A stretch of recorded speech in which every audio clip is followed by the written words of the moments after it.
Hey YouTube, this is TCA Gaming. I tell you, I've been really enjoying listening to some of SM Pratt's videos lately. He's got a lot of insightful information. So if any of you who are watching this have not subscribed to him, just go check out his channel. His channel I'm going to have in the description down below. Just right below the video. And this video is going to be kind of short. Who knows? I'm going to show you another box purchase I've got from Collector's Cash. It's the next box in the series of boxes that I've purchased from them. And then I told you guys that I'm going to start trying to do deals. And since I've gotten a good response to the ones that I've put up, I'm going to put up another one relatively cheap, and maybe some of you will like it. If you don't, it's completely fine. I understand that. But so far I've gotten a lot of good feedback from it. But anyways, this is the next box. This is an unlimited Neo Genesis booster box. It does have a slit right down the middle, kind of like the Neo Discovery one. Overall, the corners are very crisp. I've actually come across more first edition Neo Genesis booster boxes than I have unlimited. Not really sure why that is, but I remember one of the only Wizards of the Coast booster boxes I've ever opened up was actually Neo Genesis, but it was first edition. My father had purchased it from the flea market for $85. And back then that was a lot. When I went off to college and I started buying some booster boxes from one particular person, I remember looking at their seller history, and they had several of the Neo Genesis booster boxes and some other sets, which I can't recall which exact ones, but around that same time frame. They were ending for like $36. It was crazy how cheap they were back then, and how you could just buy these things and nobody cared about them. But now they're all thousands of dollars, and they're getting much harder to find. But who knew? And who would have guessed it? Here's Collector Cash's card again. Maybe if you make a purchase, mention that it comes from this video, and who knows, maybe they'll send me some kind of code for the next boxes that I show that can get you guys some kind of discount.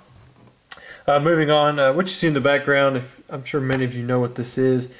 I might have to back up the camera. It's just kind of there for a background, but this is actually the Pikachu 2000 World Collection. These are getting more expensive because people really want what's up in the top left corner, which is a birthday Pikachu. It's non-holographic, but it has that gold tail stamp, and it's in English. The other 8 are not in English, but they are variations, and people will have different promos with that gold tail stamp. But most people want that English one. I think on Troll and Toad they sell for like $50 or something. So just that one card has increased the value, I think, of the entire thing.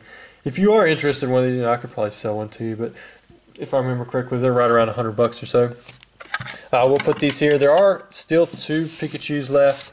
These are Shadowless PSA 10. They're actually from the Best Song collection, but PSA doesn't distinguish because the only difference is the stock. But they were 50, and there are still 4 Snorlaxes left. The highest grade being there's an 8, and then there's a couple 5s and a 4.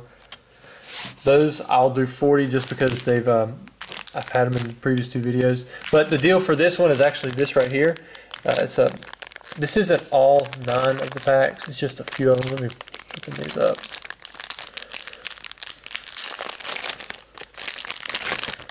You get Pop Series 1 sealed, Pop Series 4, Pop Series 6, 7, 8, and 9. So you actually get 6 of the 9 Pop Series packs. You're missing out on 2, 3, and 5. I'd say those are probably the hardest to find out of the 3. 5, of course, is the only one that's really expensive. But for those 6 packs, I'm going to ask $20. And if you do live internationally, the shipping is still going to be the $14.50 minimum, just because I want to ship it tracked. But the good news about this is, if you do live internationally and you want to buy, say, like multiple, I think I could allow that, and then probably 3 or 4 would no problem fit inside the first 8 ounces. So it wouldn't increase. It'd be almost free for additional packs after that. And then if you are in the USA, I'll provide free shipping, and that's It's $20 and you get all 6 of those packs that I've just shown, and they'll come in a little team bag like that. I do have a limited amount of these, but I've got enough of them where I don't think I'm going to sell out just from this video. But anyways, if you're looking for those kind of deals, great. And if not, I've put a lot of stuff on PSA just up for auction online. And I'm considering putting the sample Pikachu up for auction as well in a no reserve, because I've had a lot of interest, but nobody's really wanting to go all the way up to the $3,000 premium that I'm asking. But I'm still thinking on it because they are so rare and so hard to find, and I just don't think there's going to be too many more of them that come out. But anyways, a big thanks to Collector's Cash for sending me another booster box and allowing me a payment plan in this situation. Although most of the time this is rare with bigger sellers. I don't accept payment plans normally, but I want to thank them for allowing me to make this purchase. And if you guys have any interest in those other things that I've shown, just let me know. And guys, please go check out SM Pratt. He's got a lot of really cool content. Most of the time he keeps it pretty clean. There are a few cuss words here and there, but for the most part everything that comes out is really good, helpful Pokemon business advice and just general good information. Anyways, thanks.